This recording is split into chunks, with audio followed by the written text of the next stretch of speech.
જય દ્વારકાધીશ મિત્રો, ચૈત્ર મહિનો ચાલી રહ્યો છે, ધર્મ કર્મનો મહિનો. તો આજે આપણે બનાવવાનું છે કીડિયારું. તો કીડિયારું બનાવવા કેવી રીતે બનાવવું અને કઈ કઈ આઈટમ જોઈએ છે તે જાણવા માટે બન્યા રહ્યો વિડીયોમાં. તો આપણે ચાલુ કરીએ છીએ.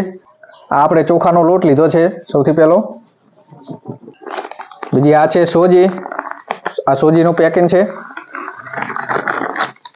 તો આ બધી વસ્તુને આપણે મિક્સ કરી નાખવાની છે.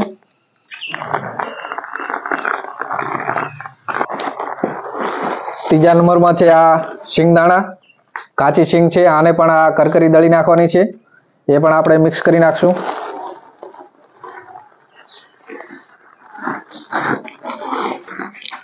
ચોથા નંબરમાં છે આ મગ, આ મગને પણ કરકરા દળી નાખવાના છે અને એ પણ આપણે સાથે ઉમેરી દઈશું. પછી આ છે કાળા તલ, આને પણ કરકરા દળી નાખવાના અને એ પણ સાથે ઉમેરી નાખવાના છે.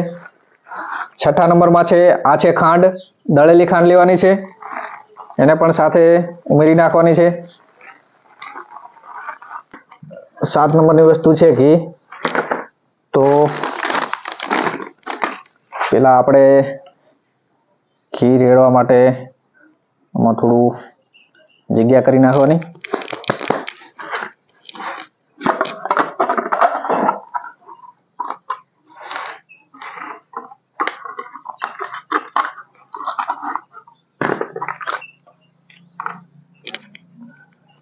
ઘીને પણ ઉમેરી દઈશું.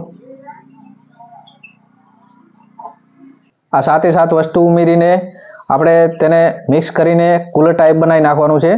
તો આપણે ધીરે ધીરે આને મિક્સ કરી દઈશું હવે.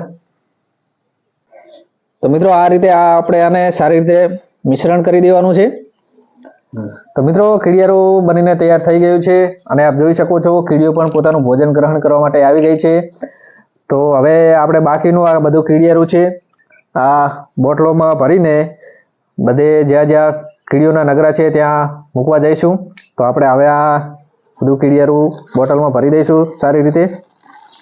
તો આપ જોઈ શકો છો મિત્રો બોટલો ભરાઈને રેડી થઈ રહી છે, જેમાં આપણો મિત્ર મદદ કરી રહ્યો છે. અને એક બાજુ બોટલો ભરાવાનું ચાલુ છે અને કીડીઓને ખાવાનું પણ ચાલુ છે.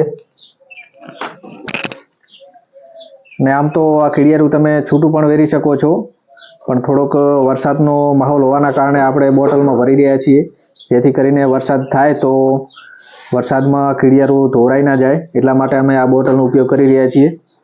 બાકી પ્લાસ્ટિક છે એટલે પર્યાવરણના લીધે બોટલનો ઉપયોગ કરવો નહોતો, પણ વરસાદનો માહોલ હતો એટલા માટે બોટલનો ઉપયોગ કરી રહ્યા છીએ, જેથી કરીને વરસાદ થાય તો પણ કીડિયારું બોટલમાં સચવાઈને પડ્યું રહે.